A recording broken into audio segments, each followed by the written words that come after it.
vision, the idea, insight, or sales secret you need for massive impact is just moments away. It's time to get more clients. Hello again, and welcome to Get More Clients. I'm your host, Lynn Whitbeck. Business owners and entrepreneurs hire me to ignite winning sales because most fail to connect, capture, and close their ideal clients. The mission of this show is to share Fortune 500 sales secrets to help you open the vault to your greater business success. For those of you who've been here before, you know I'm a big fan of Ted Lasso. Ted Lasso is a great TV example that aligns with the value of mindset, resilience, and growth. I should say values of mindset, resilience, and growth. For those of you who don't know, Ted is a college football coach with no soccer experience who becomes the head coach, or in that case, the manager of a British soccer team. In the show, Ted is constantly faced with challenges and skepticism. However, his mindset, optimism, and ability to reframe failures into learning opportunities set the tone for the team and even himself. In one key episode from episode 5 from Tan Lines, it's called Tan Lines. It's in season 1. And so in this key scene, after a tough loss, Ted gives a heartfelt speech about resilience and the power of a positive attitude, emphasizing that it's not about dwelling on mistakes, but picking yourself up and moving forward. Ted embodies the idea of pushing the comfort zone and viewing constructive criticism as a chance for growth. And in one memorable moment, Ted says, "Be a goldfish," referencing how goldfish have the shortest memory span and encouraging the team to let go of failures and setbacks quickly, reflecting the concept of resilience in sales and life. Now, this approach mirrors the mindset shifts of reframing flaws, embracing feedback, and pushing beyond comfort zones. Just as Ted helps his team grow through these principles, you can adopt similar techniques to thrive in sales. Now, last week, my special guest, John Marino, was on the show, and we discussed 3 easy steps to make your market beg to do business with you. So you can go back and listen to that episode. And today, be a goldfish. Today, I'll be discussing clarity from Introspection, how to find your hidden superpowers.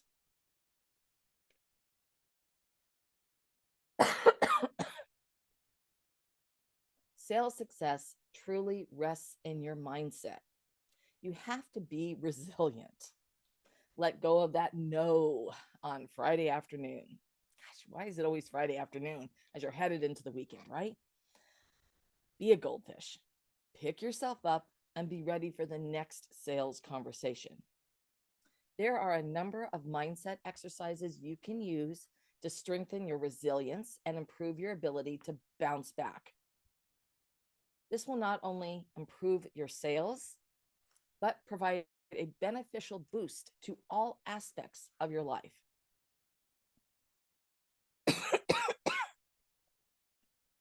By the end of today's show, you're going to know how to reframe your perceived flaws into strengths, train your brain to view constructive criticism as an exciting opportunity for discussion and idea exchange, and push your comfort zone and acknowledge your own superpower.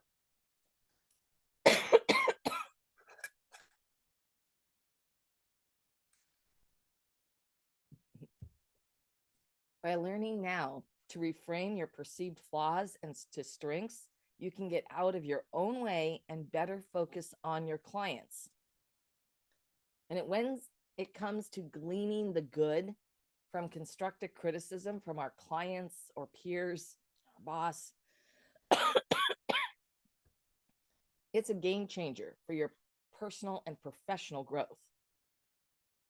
So let's dive into reframing your flaws. Because we all have perceived flaws. I'm going to say all because almost everyone, we feel on ourselves when we look at ourselves that we have some kind of perceived flaws. It could be from being sloppy to getting caught up in the details. Trust me, I can get into the weeds so fast it will make your head spin. But the truth about flaws is that they're not all bad. Sure, they might take some work, but finding ways to manage your flaws can help build your problem-solving skills and learn new things about yourself and your sales process. Even better, you don't have to accept that the flaw is just a flaw. The things you think are flaws probably help you in some ways because every flaw has a flip side.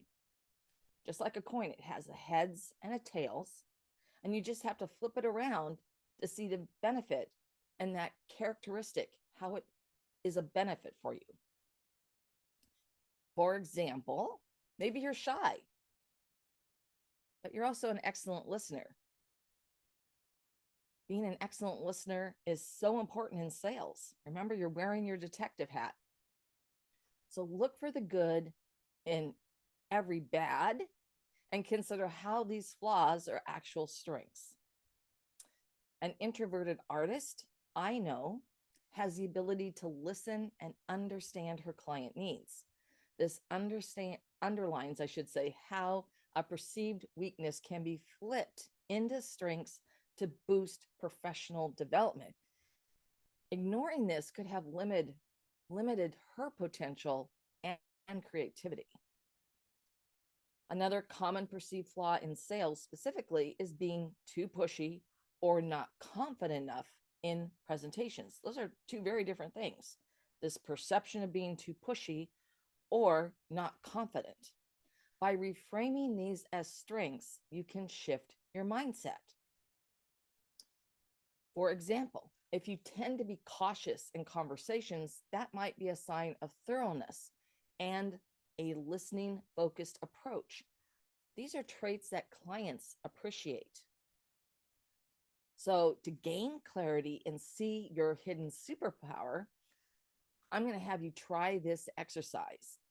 List any flaws you think you have. And next, think of ways you can manage those flaws or make them less of a hindrance.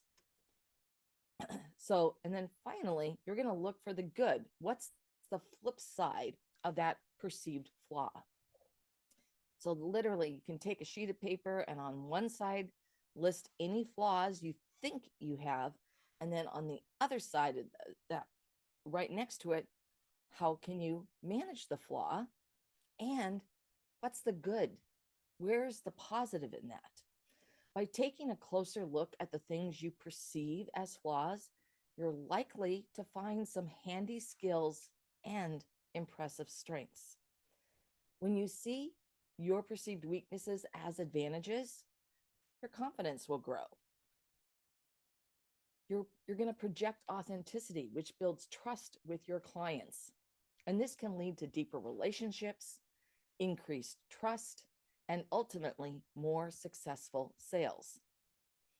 Now, I have an insider tip for you on this. You can ask a friend or trusted peer if you need to get help started, and you guys can do it together, have a nice little wine and cheese party or a non-alcoholic seltzer party and go through those things and work through it.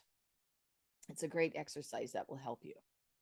Now, the second piece that we were going to talk about is viewing constructive criticism as an exciting opportunity for discussion and idea exchange.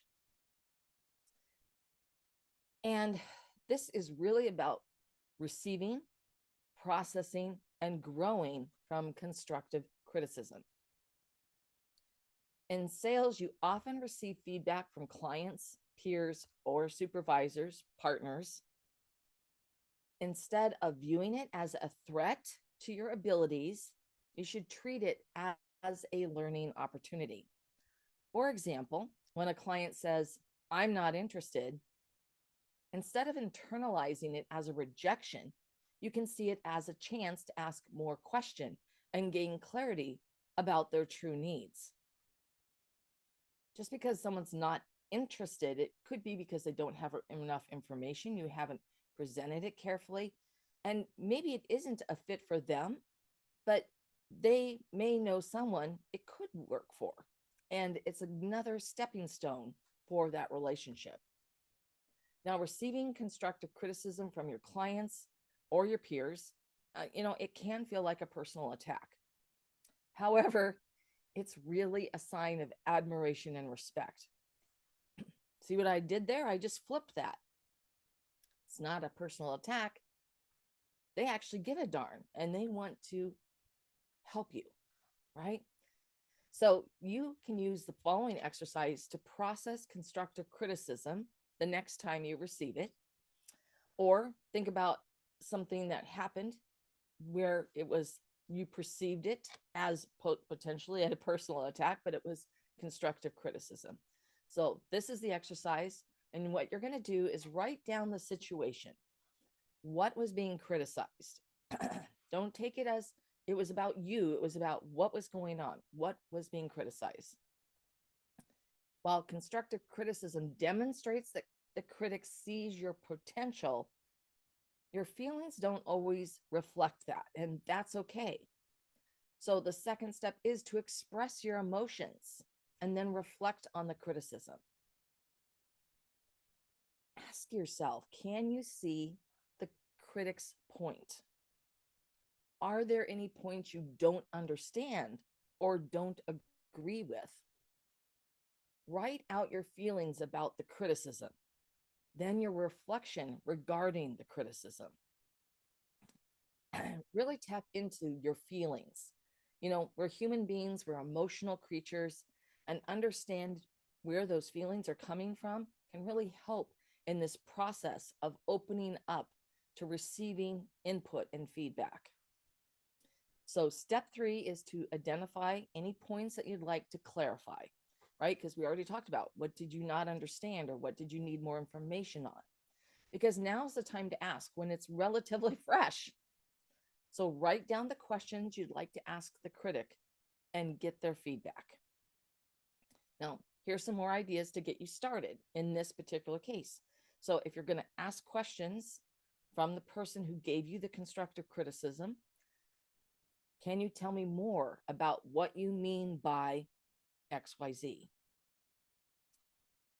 Where can I learn more about this? What have I done right that I should continue?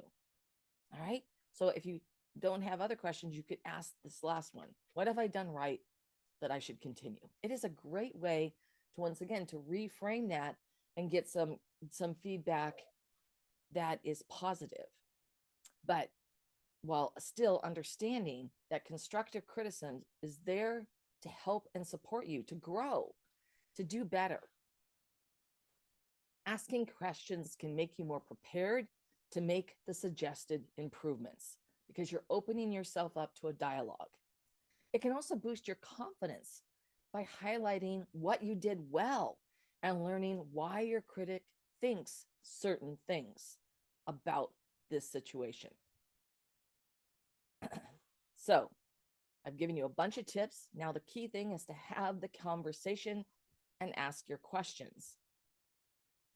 A bonus step in this exercise is to write out your reflections on this subsequent conversation with the critic. How did the conversation go? By going through this exercise every time you receive difficult feedback, you can train your brain to view constructive criticism as an exciting opportunity for discussion and idea exchange, an opportunity to grow, to do better, to be better. And both of these two mindset exercises deliver powerful and proven advantages to expand your frame of reference and improve your sales performance. I mean, heck, they're going to help you in every aspect of your life. Let's be clear here. Because by embracing feedback, you improve both your product or your service pitch and your communication with clients. You'll start to see client objections not as obstacles, but as gateways to better discussions.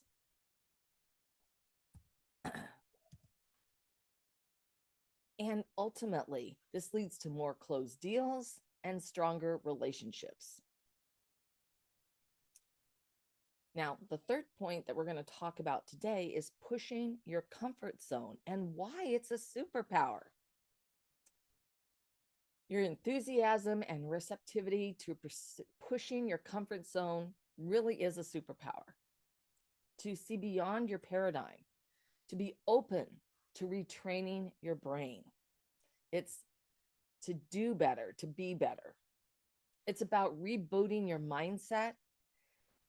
It's like when our smart devices get glitchy, like my iPhone, and we really need to actually turn them off to reboot them, right? To clear the slate.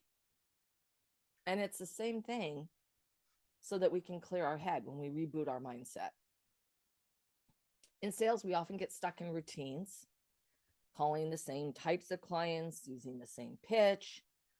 To push your comfort zone means trying new approaches, reaching out to different industries, testing new sales techniques, or networking with people outside your typical sphere. A simple yet powerful mindset exercise for pushing your comfort zone is called the 1% challenge.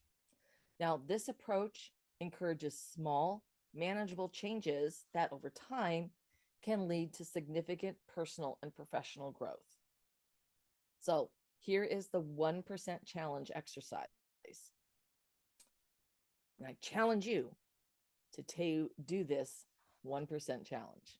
All right, every day, commit to doing one thing that pushes you just 1% outside of your comfort zone. Now, these are small actions that feel slightly uncomfortable, but are manageable.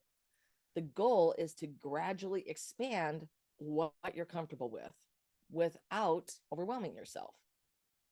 So step one, you want to identify your areas of comfort. Think about what areas of your sales, or business life or personal life that feel safe, but might be holding you back. So, for example, maybe you always stick to the same script. You literally have a script. And you avoid cold calling or are nervous about asking for referrals. So these could be 3 different things, right?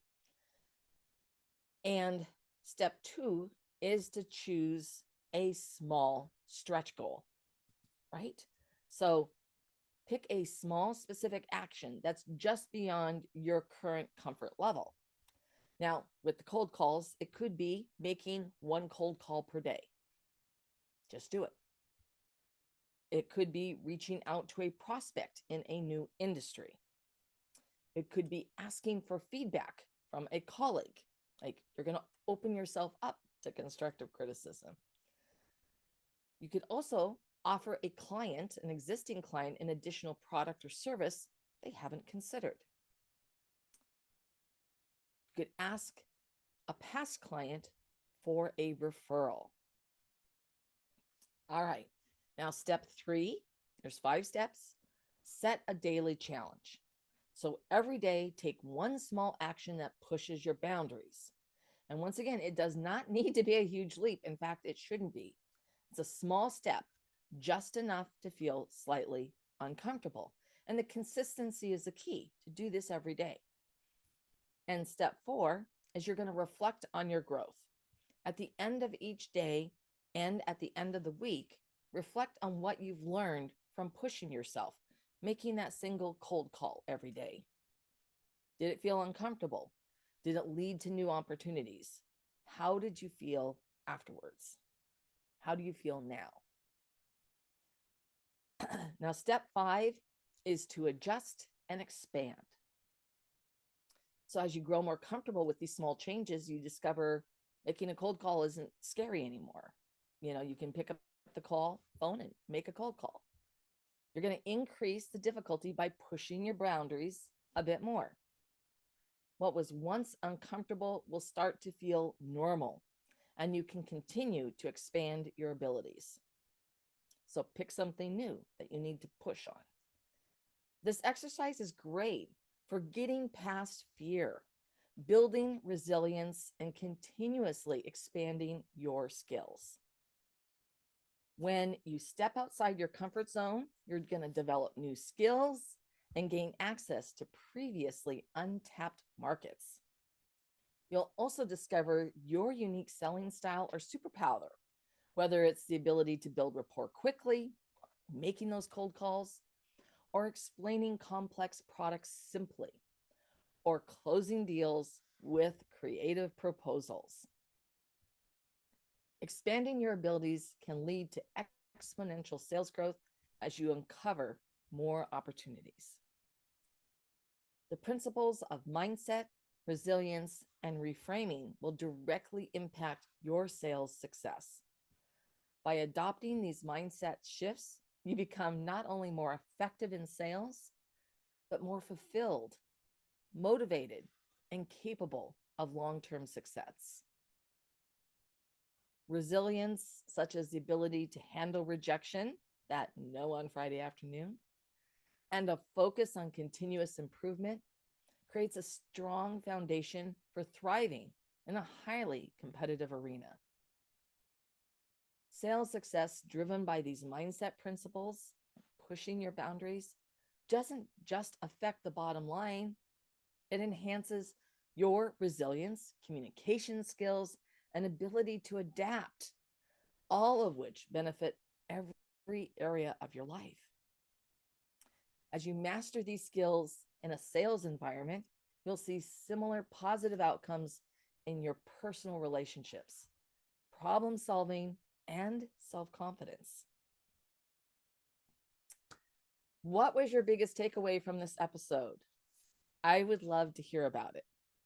It's important to support the things you love, and if you love this episode, a 5-star review really helps keep the show coming to you every week. Also, if you want to get more sales strategies to grow your business, make sure you subscribe right now. Today, I explored clarity from introspection, how to find your hidden superpowers. The key is for you to implement these steps to stop wasting time, energy, and resources. If you want to get results even faster, I invite you to download my sales strategy checklist at petite2queen, the digit 2, petite2queen.com/checklist.